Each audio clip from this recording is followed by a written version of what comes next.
कि जब मैं ये एग्ज़ाम देने वाला था मेंस इसका, उस दौरान मेरा रेलवेज़ की लाइन ट्रेनिंग चल रही थी, तो वो काफ़ी हेक्टिक था, छुट्टी भी नहीं मिल रही थी उसमें।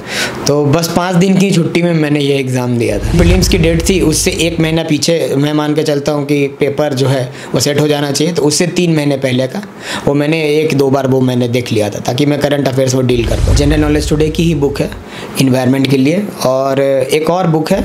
समय जो है उतना कम नहीं होता, मतलब जब हम यूपीएससी से कंपेयर करें, लेकिन अगर आप लिखने में बिल्कुल ही अच्छे नहीं हैं तो फिर वो आपके लिए सही नहीं होगा। मेरा इंटरव्यू कितना कैजुअल गया होगा। बस शुरुआत में ही जाते मुझसे पहला क्वेश्चन था कि आज कौन सा डे है।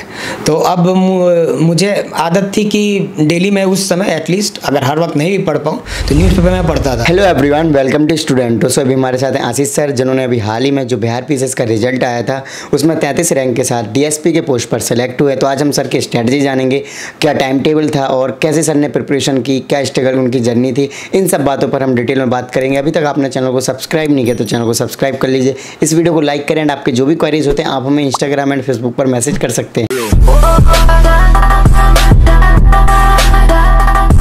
सबसे पहले सर आप अपना नाम और अपना एजुकेशन बैकग्राउंड बताइए। मेरा नाम आशीष राज है और मैंने महाराजा सूरजमल इंस्टीट्यूट ऑफ टेक्नोलॉजी से इलेक्ट्रिकल एंड इलेक्ट्रॉनिक्स इंजीनियरिंग करी जी। और उसके बाद मेरा कॉलेज से ही प्लेसमेंट हो गया, तो मैंने कॉर्पोरेट में करीब 1 साल एआईजी में काम करा।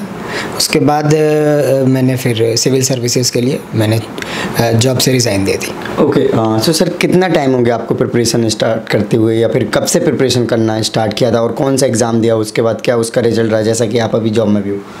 हाँ, तो 2016 में मैंने प्रिपरेशन शुरू करी थी और मेरा फर्स्ट अटैम्प्ट यूपीएससी पे 2016 में ही था। और उसके बाद मैंने दो मेंस उसमें और लिखे हैं अभी तक, लेकिन उसमें नहीं हो पाया। साथ ही साथ मैंने एक रेलवेज़ का एग्ज़ाम पहले से दे रखा था, तो उसमें मेरी सिलेक्शन हो गई थी। तो फिर मैंने 2018 में railways as a traffic inspector join कर लिया और 2018 में ही हमारी बीपीएससी की वैकेंसी आई। तो फिर और इसका रिज़ल्ट जैसा कि हम लोग जानते हैं 1 साल के करीब डिले हुआ है, मेंस और इंटरव्यू भी दोनों के बीच में गैप के कारण। तो अब रिज़ल्ट आया है, तो उसी दौरान मैंने ये एग्ज़ाम भी दिया था और फिर ये मेरा क्लियर हो गया। ओके, सो जैसे कि सर एक ऑलरेडी आप जॉब में थे, अच्छी जॉब में हो, और जब आपने देखा कि फाइनल डीएसपी आप सिलेक्ट हुए, तो सर वो आपके क्या फीलिंग्स थे, और उस टाइम पे आपने फैमिली वालों को बताया होगा तो उनका क्या रिएक्शन था? रिज़ल्ट का अवेट करते करते मतलब मैं घर पे ही फिर फाइनली आ गया था, क्योंकि मुझे अकेले जॉब में मैं अकेले ही रूम में रहता था, तो मुझे बड़ा ऑड फील हो रहा था। तो मैं कुछ दिन के लिए, जैसे 5-6 दिन पहले जब रिज़ल्ट एक्सपेक्टेड था, तो मैं घर पे आ गया था और काफ़ी इमोशनल था, मतलब क्योंकि जर्नी मैंने यूपीएससी की तैयारी की हो, बट ये भी बहुत अच्छी सेम कह लियो रेप्यूटेड पोस्ट है, तो काफ़ी इमोशनल फीलिंग था मेरे लिए। करीब 1-1.5 घंटे तक काफ़ी इमोशनल हो गया था। उसके बाद फिर सारे फ्रेंड्स वगैरह के मैसेजेस वगैरह आने लग गए, तो डैडी लोग भी आए, फिर भाई लोग घर में थे, तो काफ़ी फिर सब लोग बहुत खुश हुए। ओके, सो सर जैसे कि आपने कॉर्पोरेट सेक्टर छोड़ा और इस मतलब आप यूपीएससी सिविल सर्विसेज की तरफ आ गए, तो सर क्या ऐसा मोटिवेशन था कि नहीं जॉब वो छोड़ दी, अभी यहाँ आ गए? वो जॉब जो है उसमें मेरा फ्यूचर फॉरेन में ही था। I would have to go to foreign countries, other US और यूके, ऐसी प्रोफाइल थी फॉर बेटर फ्यूचर अपॉर्चुनिटीज़, जो कि मैं कहीं ना कहीं नहीं चाह रहा था कि जाऊँ। जैसे कि घूमने के लिए जाना एक अलग बात होती है और परमानेंटली सेटल होना एक अलग बात होती है, और उसके अलावा मैं परमानेंटली अपने होम स्टेट से भी दूर ही रहा था, मतलब जॉब भी वहाँ भी बेंगलोर में थे मेरी, तो फिर वो भी एक था। और मेरी स्कूलिंग और से लेकर कॉलेज तक भी मैं हॉस्टल में ही हुई है, तो फिर मेरा एक झुकाव थोड़ा बेंट आ रहा था कि अब मुझे घर के तरफ मतलब कुछ जॉब अगर मिले तो बेटर रहे, या एटलीस्ट इंडिया में तो रहूँ, ये मेरी प्रायोरिटी थी। तो फिर ये civil services was the best option over there, पहले से भी मेरे माइंड में था, तो फिर मैंने वो डिसीजन जल्दी ही ले लिया कि नहीं, I should leave my corporate job. Okay, so sir आप मैंने जैसे कि बताया आपको विदेश में जाने का मौका मिला, तो आप गए अभी? नहीं, मैं कभी नहीं गया। ओके, सो सर अगर हम बात करें कि आपने कैसे मतलब रिसोर्सेज को कलेक्ट करना स्टार्ट किया, क्योंकि आप इंजीनियरिंग बैकग्राउंड बताया आपने, तो सबसे पहले मैं जैसे सब कुछ करते हैं, मैं दिल्ली गया, ओल्ड राजेंद्र नगर वगैरह में बहुत सारे आपके शॉप्स हैं, और ये है वहाँ से जो है मैंने 1-2 जगह डेमो क्लासेस वगैरह भी करे देखने के लिए। बट फिर मुझे ओवरऑल जो लगा कि self study would be a more pragmatic approach for me. तो मैंने सेल्फ स्टडी पे ही किया और रिसोर्सेज सारे वही स्टैंडर्ड रिसोर्सेज, आजकल तो नेट पे बहुत सारे रिसोर्सेज ऑलरेडी अवेलेबल हैं। तो मैंने उनको ही फिर रेफ़र किया और फिर अपने नोट्स को ही मैं सुधारता चला गया और वही मुझे हेल्प एट लास्ट उसी से मेरा क्लियर हुआ। ओके, सो सर जैसे कि आपका रेपुटेड पोस्ट है और रेपुटेड रैंक भी है, 33 अच्छा रैंक है, तो सर ये रैंक लाने के लिए आपने लास्ट जो एग्ज़ाम दिए उनसे किस प्रकार से इसको डिफरेंट रखा? इससे पहले मैंने एक यूपीएससी मेंस दे रखा था इस पेपर का मेंस देने से पहले, और जब मैं इसका प्रिपरेशन कर रहा था तो उस दौरान भी जैसे यूपीएससी का प्री था तो उसके लिए मैं काफ़ी अच्छे से स्टडी कर रहा था और साथ ही साथ मेरा हैबिट था कि साइलोज़ में प्रिपेयर नहीं करना। तो जब मैं प्री की प्रिपेयर कर रहा हूँ, स्पेशली जब करंट अफेयर्स में इंटरनेशनल रिलेशंस, इन्वायरमेंट जैसे टॉपिक्स जो क्वेश्चन बीपीएससी में भी आ सकते थे, तो उन क्वेश्चंस के इंपॉर्टेंट पॉइंट्स जो मैं रेडिली यूज़ कर सकता हूँ या कोई इंपॉर्टेंट एक्सर्प्ट बहुत छोटे छोटे भी हो सकते हैं, तो वो मेरा एक अपना तरीका था। तो वो मैं एक ही मेरी सिंगल ही नोटबुक थी बीपीएससी के लिए जो मैं कर रहा था कि उसी के नोट्स को, क्योंकि मैं ज़्यादा बना लूँ फिर वो ट्रांसलेट नहीं हो पाएगा हमारे कॉपी में, ये मुझे रियलाइज़ हो गया था। तो कि जितने कम रिसोर्सेज हैं उनको कितने अच्छे से यूज़ कर पाऊँ अपने आंसर्स में, वो करा। और एक प्रीवियस ईयर्स क्वेश्चन वो जस्ट एग्ज़ाम से वैसे आप लगा लो 10 दिन पहले जो। और ये एक बात और मैं बोलना चाहूँगा कि जब मैं ये एग्ज़ाम देने वाला था मेंस, उस दौरान मेरा रेलवेज़ की लाइन ट्रेनिंग चल रही थी, तो वो काफ़ी हेक्टिक था, छुट्टी भी नहीं मिल रही थी उसमें। तो बस 5 दिन की छुट्टी में मैंने ये एग्ज़ाम दिया था। ओके। हाँ, तो ये मेरा जो यूपीएससी का प्रिपरेशन था मैंने उसको पूरी तरह से अलाइन किया बीपीएससी की तरह और उसको यूज़ किया मैंने।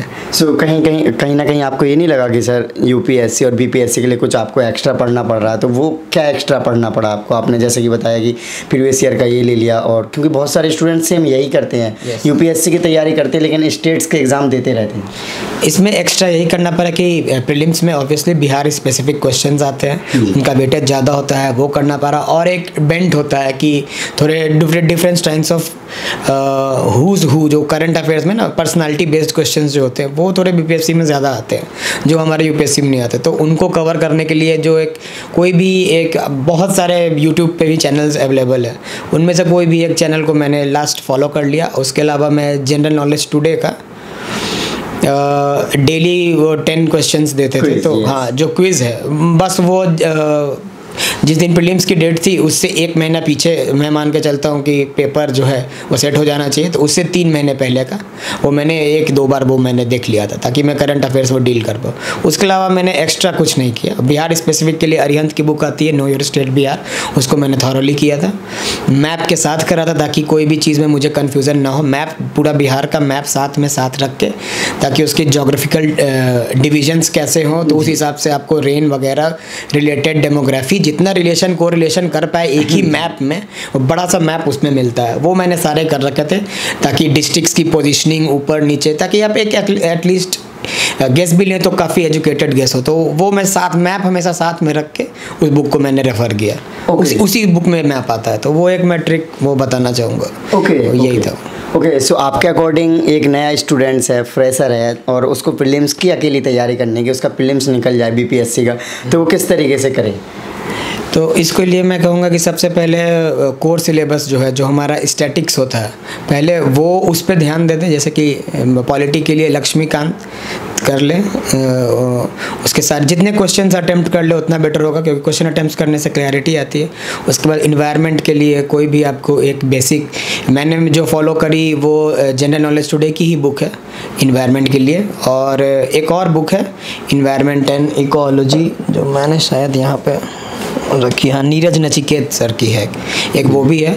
और उसके बाद हिस्ट्री जो है, हिस्ट्री और ज्योग्राफी जो है, मैंने वो मुरनाल के वीडियोस हैं, मैं वो कहूँगा सिर्फ वो आप रेफ़र कर लें तो काफ़ी है। इकोनॉमी के लिए भी मुरनाल सर के वीडियोस हैं, वो भी काफ़ी हैं। जो स्टैंडर्ड सोर्स है उनको आप जितना कम रख के जितना ज़्यादा पहले एक बार आप वो कर लें तो वो सफिशिएंट है। और लेकिन लोग यहाँ पे बोलते हैं कि लूसेंट्स वगैरह पढ़ के निकल जाता, तो मुझे तो नहीं लगता और मैंने कभी पढ़ा नहीं, तो उससे तो मैं बचना चाहूँगा। वो क्योंकि बिल्कुल आखिरी जो कहते हैं कि लास्ट नोट्स होते हैं, हाँ उससे फिजिक्स केमिस्ट्री बायो के क्वेश्चंस वाले सेक्शंस कर सकते हैं क्योंकि वो क्वेश्चन काफ़ी रिपीट होते हैं, तो उससे भी कुछ क्वेश्चंस आते हैं। बट सोनली प्रिपरेशन लूसेंट्स पे रखना मैं सजेस्ट नहीं करूँगा प्रीलिम्स के लिए। Okay sir. दोस्तों आगे वीडियो शुरू करने से पहले मैं आपको SRM AP यूनिवर्सिटी के बारे में बताना चाहता हूँ। SRM AP यूनिवर्सिटी काफ़ी फेमस यूनिवर्सिटी है जो कि UG, PG and doctorates program offer करती है। चलिए जानते हैं इनके कुछ फीचर्स के बारे में। इनके सारे फैकल्टी PhD होल्डर्स हैं, साथ ही रेपुटेड यूनिवर्सिटीज से हैं। इन्होंने हायर एजुकेशंस के लिए फॉरेन इंस्टीट्यूट्स के साथ कोलैबोरेशन कर रखे हैं।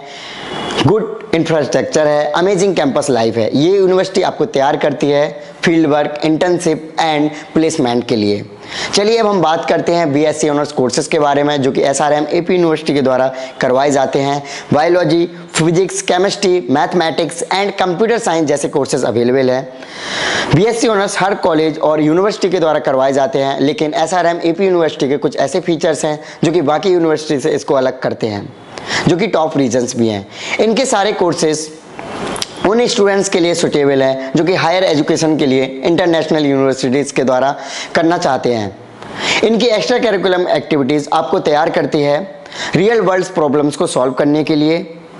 साथ ही यहाँ आपको मिलेगी हर सब्जेक्ट की इन डेप्थ नॉलेज, साथ ही अंडर ग्रेजुएट लेवल पर रिसर्च करने का एक्सपोजर मिलेगा। साथ ही यहाँ पर एक फाइन बैलेंस बनाया गया है थ्योरी एंड प्रैक्टिस के बीच में। इनकी इंटरडिसिप्लिनरी टीचिंग स्टूडेंट्स को फ्लेक्सिबिलिटी देती है प्रॉब्लम्स, माइनर प्रोग्राम्स को सॉल्व करने के लिए। दोस्तों इतना काफ़ी नहीं होगा SRM AP यूनिवर्सिटी के लिए।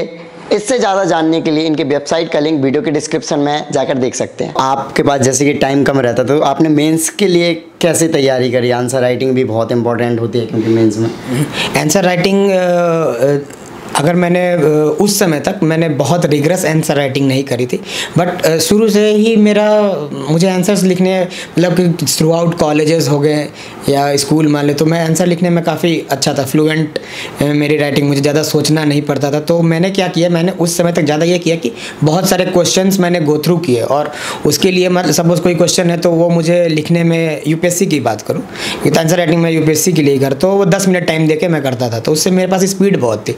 अब इस एग्ज़ाम में क्या हुआ कि समय जो है उतना कम नहीं होता, मतलब जब हम UPSC से कंपेयर करें, लेकिन अगर आप लिखने में बिल्कुल ही अच्छे नहीं हैं तो फिर वो आपके लिए सही नहीं होगा। वो तो फिर आपको देखना पड़ेगा, आपको खुद जजमेंट लेना पड़ेगा कि आपकी कितनी स्पीड है, आप स्ट्रक्चर वाइज सोच पा रहे हैं कि नहीं।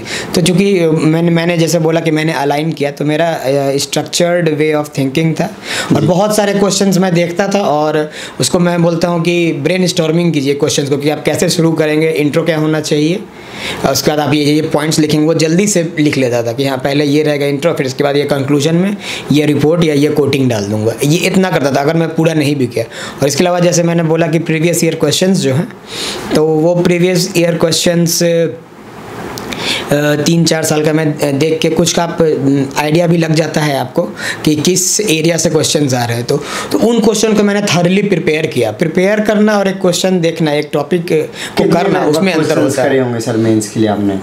मेंस के लिए अगर GS1 GS2 पेपर की बात करो तो मैंने करीब 20-30 क्वेश्चंस एकदम प्रिपेयर किए होंगे टोटल, कि ये बिल्कुल आ गए तो उनमें मैं था 34 में 30 टाइप्स हो लेके आना, उसमें कुछ ये नहीं हो। और आए भी उनमें से क्वेश्चंस, उनमें मतलब GS1 पेपर में तो 2-3 क्वेश्चंस उनमें से आ गए, और थोड़े से एडेड है, ऐसा नहीं कि एग्जैक्ट आ गए, बट एडेड आ गए तो हमारे बेनिफिट में काम आया, क्योंकि हमारे पास जो एक ट्रेडिशनल क्वेश्चंस आते थे वो तो प्रिपेयर था ही, क्वेश्चंस थोड़े हट के आए तो हमारा जो UPSC में जो प्रिपरेशन करा था, जो लिखने की हैबिट थी, वो काम आ गई। तो अब जो आपके पास टूल है ऑन स्पॉट आपको यूज़ करना है वो। ओके, सो इंटरव्यू के लिए आपने कैसे प्रिपेयर किया, या फिर इंटरव्यू में आपसे किस टाइप के क्वेश्चंस पूछे गए थे? मेरा इंटरव्यू बहुत रिलैक्स्ड हुआ, मतलब इंटरव्यू मुझे कहीं से लगा ही नहीं कि इंटरव्यू चल रहा है, बस बात होते रहेगी। मुझे यही लगा पर्सनली। क्या पूछा गया वैसे मुझसे? मैं बताना चाहूँगा क्या नहीं पूछा गया मुझसे, तो वो ज़्यादा बेटर रहेगा। मुझसे एक भी क्वेश्चन करंट अफेयर्स का नहीं आया पूछा गया, एक भी सिचुएशनल क्वेश्चन नहीं पूछा गया, एक भी मेरे बैकग्राउंड से क्वेश्चन, मतलब इलेक्ट्रिकल से क्वेश्चन नहीं आया। एक भी क्वेश्चन जो है मुझे मेरे ऑप्शनल से नहीं पूछा गया। तो आप सोच सकते हैं कि मेरा इंटरव्यू कितना कैजुअल गया होगा। बस शुरुआत में ही जाते मुझसे पहला क्वेश्चन था कि आज कौन सा डे है। तो अब मुझे आदत थी कि डेली मैं उस समय एटलीस्ट, अगर हर वक्त नहीं भी पढ़ पाऊँ तो न्यूज़पेपर में पढ़ता था। उस दिन भी मैंने एडिटोरियल खोला था। एडिटोरियल में पहला ही जो कॉलम था उसमें शशि थरूर जी ने वर्ल्ड डिसेबिलिटी डे पे लिख रखा था। तो वही क्वेश्चन, वो पहला क्वेश्चन था और वो मैंने उनको बताया कि आज वर्ल्ड डिसेबिलिटी डे है। वहाँ से फिर शुरू हुआ, फिर आप क्या करते हैं, फिर अपना जनरल डे टू डे बताइए। फिर वो रेलवेज़ वाले क्वेश्चन तो खास नहीं है, पर अपना जनरल डे टू डे बताइए, उसमें मैंने बताया। फिर आपका वर्क प्रोफाइल क्या है, तो मैंने डाइवर्स बताया। तो ऐसे करके ये होता होगा, यहाँ से वहाँ एक क्वेश्चन में निकल गए। बाकी थोड़े मोड़े जनरल नॉलेज के क्वेश्चंस बीच में एक बोर्ड मेंबर ने पूछे और पूरा इंटरव्यू ऐसे निकल गया। ओके, सो सर अगर देखा जाए आपने जो आपका ऑप्शनल है तो वो कैसे सिलेक्ट किया और कौन सा ऑप्शनल है आपका? मेरा ऑप्शनल फ़िलासफ़ी है और इसको सेलेक्ट करने के पीछे जो रीज़न था वो यही था कि जब यूपीएससी में जब प्रिपेयर कर रहा था तो 3-4 ऑप्शनल मैंने 5-10 दिन पढ़ के देखा। ज्योग्राफी हुआ, पहले मैंने ज्योग्राफी ली थी, फिर मैंने देखा कि उसका सेकंड पार्ट वाला सिलेबस है, उसके लिए थोड़ी और कोचिंग, थोड़ा और मेहनत चाहिए। मेरे पास उतना टाइम, जॉब वॉब रहते हुए उतना टाइम है नहीं। तो मुझे ऐसा ऑप्शन चाहिए था जो कम समय में तैयार हो, लेकिन डीप नॉलेज इसमें चाहिए। कम समय तो बोलने की बात है, बट है ये है कि रिविज़न में काफ़ी इसमें कम समय लगता है, क्योंकि मैं एक बार बहुत इसमें मेहनत कर चुका हूँ, तो वो बहुत कम समय लगता है। प्लस ये कहीं ना कहीं कनेक्ट करता है बाकी सारे क्वेश्चंस में आपको इंटरप्रेट करने में। तो कि ये मुझ में बहुत अच्छा क्वालिटी डेवलप हो गया कि क्वेश्चन, कोई भी क्वेश्चन हो, उसमें जो क्वेश्चन फ्रेमर है, जिसने क्वेश्चन बनाया, वो क्या आंसर आपसे चाह रहा है जी, तो ये इसकी पकड़ बहुत अच्छी हो गई। ओके, इस ऑप्शनल के कारण, फिलॉसफी के कारण आपका मतलब वे ऑफ थिंकिंग बहुत चेंज होता है। लोग क्या इंटरप्रेट कर रहे हैं या क्या आपसे सुनना चाहते हैं, अगर आप वो लिख रहे हो, वो बोल रहे हो, तो obviously you have an edge. तो मुझे पर्सनली ये लगता है कि ये फिलॉसफी इसमें हेल्प करता है। उसके अलावा अगर यूपीएससी की बात करूँ तो एक ऐसे फिलॉसफिकल आता है, तो पूरा का पूरा तो आपके पास उस हिसाब से उतने कोड्स, उतने थिंकर्स होते हैं जो आप काफ़ी जगह यूज़ कर सकते हो, बाकी क्वेश्चंस में भी। और प्रीलिम्स में भी देख लो, अब तो 3 से 4 क्वेश्चन जो है बुद्धिज़्म वगैरह बीच में कहीं ना कहीं से ही जाते हैं। तो कुल मिला के यही तौर पर, प्लस मुझे साइंस छोड़ के कोई एक अच्छा ऑप्शनल चाहिए था, तो मैंने फ़िलासफ़ी लिया उसे। ओके, सो क्या लगता है आपको फ़िलासफ़ी आपका कितना बड़ा रोल प्ले किया आपका सिलेक्शन देने में? इस बार हमारा सिलेक्शन हम देखें तो वैसे तो साइंस सब्जेक्ट, साइंस वाले जो सब्जेक्ट्स हैं उसमें तो काफ़ी हाई मार्क्स हैं, 278 तक हाईएस्ट टॉपर को गए हैं। और आर्ट्स में तो हमारे कम मार्क्स ही आए हैं कंपैरेटिवली, बट आर्ट्स में जहाँ तक मेरा हिसाब है, मेरे one of the highest he marks है, अगर हाईएस्ट नहीं भी है तो इसमें मुझे लगता है 192 या 194 मार्क्स हैं। ओके सर जी, फिलॉसफी ऑप्शनल में तो one of the highest marks है। तो मुझे लगता है कि यस, अच्छा रोल प्ले कर रहा है ऑप्शनल ने, डेफिनेटली। ओके, तो सर अगर देखा जाए आप एवरेज कितने घंटे पढ़ते थे डेली? अब घंटे में नहीं देखता था कभी भी पढ़ते वक्त, कि जब एग्ज़ाम नज़दीक आ जाएगा, जैसे कि मैंने बोला कि रेलवे की मेरी ट्रेनिंग चल रही थी और छुट्टी नहीं मिली थी, जहाँ ऑफिस में बैठा हुआ हूँ, अगर एक ऑफिस दूसरे ऑफिस जाना है, फॉर्मल वर्क बहुत होता है, रिलीविंग लेटर लेना ये वगैरह, तो उसमें काफ़ी टाइम लगता है। तो जब ऑफिस एरिया में वेट कर रहे हैं तो मैं एक क्वेश्चन पेपर दिन का रखता था, हमेशा एक क्वेश्चन पेपर साथ में रखता था, या कुछ ना कुछ एक रखता था कि आज ये दिन में करना है। वो मैं रात को करके बैग में रखे हुए रहता था कि ये करना है, बस वो कर लिया दिन में। ऐसे ऐसे करके जो टाइम निकालना हो वो निकाल। उसके अलावा जो प्रॉपर स्टडी जो है, जैसे 1 महीने का मान लो ब्रेक लिया, तो उसमें फिर तो आप पीक धीरे धीरे पीक करते हो। मैंने एक बात भी करी है इसके बारे में पहले, कि जो आपका नॉलेज का पीक है और जो आपकी आवर्स की पीक है, जो डेली आप आवर्स लगा रहे हो, तो ये जिस दिन आपका एग्ज़ाम है उस एग्ज़ाम के आसपास होना चाहिए, मतलब 5 दिन 10 दिन पहले आपका पीक होना चाहिए। ये नहीं कि आप एग्ज़ाम से पहले वाली रात 12 घंटा 14 घंटा पढ़ रहे हो, फिर वो एग्ज़ाम में पक्का इफेक्ट करता है। ये पहले मैं नहीं मानता था, लेकिन फिर मैं इस पे मानता हूँ मैं कि वो फिर वो इफेक्ट करता है। तो ऐसे देखा तो जाए तो मैं कभी 3 घंटे 4 घंटे भी पढ़ा हूँ, और ऐसे देखा तो 10 घंटे भी पढ़ा हूँगा कोई ना कोई दिन, 10 घंटे से ज़्यादा तो कभी नहीं। ओके, सो आपको क्या लगता है सर, जो स्टूडेंट सिविल सर्विसेज की प्रिपरेशन करते हैं वो क्या गलतियाँ करते हैं नॉर्मली? गलती करते हैं जब मैंने एक बार और एक वीडियो में बोला कि हम लोग डिस्ट्रिक्ट कलेक्टर बनने से पहले नोट्स कलेक्टर बन जाते हैं। तो इतने सारे नोट्स हो जाते हैं, इतने सारे नोट्स, फिर उनका रिवीजन के भी रिवीजन नोट्स इतने मोटे हो जाते हैं, तो वो नहीं होता, वो फिर काम नहीं करता। और लोग बोलते हैं कॉन्फिडेंट रहने के लिए, एग्जाम जाओ कॉन्फिडेंट, तो कॉन्फिडेंस आएगा कहाँ से जब तक आपने खुद को बैक नहीं किया। आपको खुद ही नहीं लगेगा जब तक कि मैंने इतने सारे क्वेश्चन सॉल्व कर लिए हैं, इसमें से जो भी आएगा मैं कर लूँगा, तब तक आपको अंदर से कॉन्फिडेंट भी वो नहीं फील हो। तो प्रीलिम्स के लिए तो वही है कि जितने क्वेश्चन आप बना पाए। मैंने उस समय तक, मतलब टोटल क्यूमुलेटिव बात करूँ 2017, 18 जो भी 19, जो भी 18 का तो अटैम्प्ट है, खैर मैंने नहीं लिया था करूँ, और इसकी बात करूँ तो मैं 30,000 से ऊपर क्वेश्चंस तो मैंने आराम से बनाए होंगे। ओके। तो उन क्वेश्चंस का क्यूमुलेटिव इफेक्ट एक आपके ऊपर रहता है कि आप कोई भी क्वेश्चन हैंडल कर सकते हो, क्या स्ट्रेटजी आपको अपनानी है। और हमेशा हर एग्जाम से पहले आपको ये करना होगा कि आप मिनिमम कम से कम कुछ नहीं तो एक, अगर आप एटलीस्ट यूपीएससी का पेपर दे रहे हो तो कम से कम आपने 50 सेट तो लगाए ही हो। प्रीलिम्स के बीपीएससी भी दे रहे हो तो कम से कम 25-30 सेट तो लगा ही ले उसका स्पेसिफिक क्वेश्चंस के, तो फिर आपको वो अपने आप में कॉन्फिडेंट भी आएगा और आप देखोगे एग्जाम भी आपका आराम से क्लियर हो रहा है। एक और गलती में, जैसे आपने गलती की बात करी, तो लोग मैथ से भागते हैं, स्टैटिस्टिक्स में भागते हैं और यहाँ तो 10 क्वेश्चन, लेकिन लोग ये नहीं समझते कि साल भर आपके पास टाइम है। वो ढंग से आपने 10th लेवल तक का होता है, ज़्यादा हार्ड तो होता नहीं, ढंग से आपने कर लिया था। 72 मार्क्स ऑन द मेकिंग, मेरे one of the highest marks GS1 में भी है, 191, 192 ऐसे मार्क्स हैं, क्योंकि मेरे स्टैटिस्टिक्स में मैंने बहुत अच्छे से लिखा, उसको एक सिंगल वर्ड में नहीं लिखा, क्योंकि 32 मार्क्स का एक क्वेश्चन होता है, तो आप सीधा आंसर लिख दोगे, बहुत आसान क्वेश्चन थे, सीधा आंसर लिख दोगे तो फुल मार्क्स। तो कोई भी एग्जामिनर देने से करे तो उसको थोड़ा इन वर्ड्स लिखा, अच्छे से प्रेजेंट करा, और उसमें कॉन्फिडेंस था मुझे कि मुझे 72 मार्क्स वहीं लेके आने, और मुझे लगता है मुझे 72 में 72 मिले होंगे। तो लोग वहाँ पे चूक कर जाते हैं। तो वही तो साल भर में आपको करना क्या है, वो 72 वहाँ के और 10 यहाँ, जो प्रीलिम्स में 10 मार्क्स आपके मैथ्स के आते हैं, तो आप उसको ब्रशअप कर लो। जो आपका ये तो ऐसा एरिया जो आपको करना ही है, नहीं तो आप 10 तो सीधे छोड़ के आप कॉम्पिटेटिव एग्जाम में आप फिर क्लियर नहीं कर सकते। एक ये मैं दूसरा बात ये कहना चाहूँ। ओके, तो सर जैसे कि देखा जाए बिहार में लॉ एंड ऑर्डर की जो प्रॉब्लम है वो बहुत ज़्यादा रहती है, तो जैसे कि आपका सिलेक्शन हुआ है उसी पोस्ट के संभालने के लिए, तो आप क्या करोगे सर जाकर, किस तरीके से आप मैनेज करोगे, या फिर क्या चीज़ पर ज़्यादा फोकस करोगे, ये चीज़ें नहीं होनी चाहिए, या फिर क्या डेवलपमेंट है सब कुछ? मेरा मानना है लॉ एंड ऑर्डर इशू आता है कहीं ना कहीं कि पब्लिक के साथ जो प्रशासन है उनके बीच का ट्रस्ट डेफिसिट भी एक इशू में मानता हूँ। तो लोग पुलिस को अप्रोच करने से पहले जो है थोड़ा डरते हैं, और फिर कहते हैं कि अब हमारे साथ जो गलती कोई और आदमी भी कर रहा है तो उनको लगता है कि भाई बड़ा आदमी है या कुछ है, तो पुलिस को अप्रोच भी नहीं करते हैं। तो वहाँ पे उनको भी बढ़ावा मिलता है। Right sir. और इनको जो है हम डिमोटिवेट कर रहे हैं, उनको मोटिवेशन मिल रहा है। तो इस चीज़ को ख़त्म करने के लिए जो पब्लिक पुलिसिंग है उस पर और कोई बहुत बड़ा काम नहीं करना। जैसे कि मैं ये इंश्योर करूँगा कि मेरे अंडर जितने भी थाने आते हैं, जो भी वहाँ पे कोई शिकायत लेके आए उसको पानी पूछा जाए कम से कम। तो क्या होता है कि देखो, मैं पर्सनल एक्सपीरियंस से बता रहा हूँ कि अभी भी बहुत सारे स्टाफ जो हैं, जैसे हमारे यहाँ रेलवेज़ में भी आते रहते हैं, तो मेरे सीनियर्स भी हैं जो जिनको मैंने देखा है, सुना है, प्लस मैं भी 1-2 को डील करता हूँ। उसमें क्या होता है कि कोई आके बोल रहा है ना आपको, तो आप बोलेंगे, आप बस उसको ये बोलते हैं हाँ भाई बताइए क्या बात है। आपने इतना बोल दिया ना तो उसकी आधी परेशानी वहीं खत्म हो जाती है। राइट बिल्कुल, कि कोई सुन तो रहा है मुझे। तो मैं यही इंश्योर करूँगा कोई एक सुनने वाला रहे।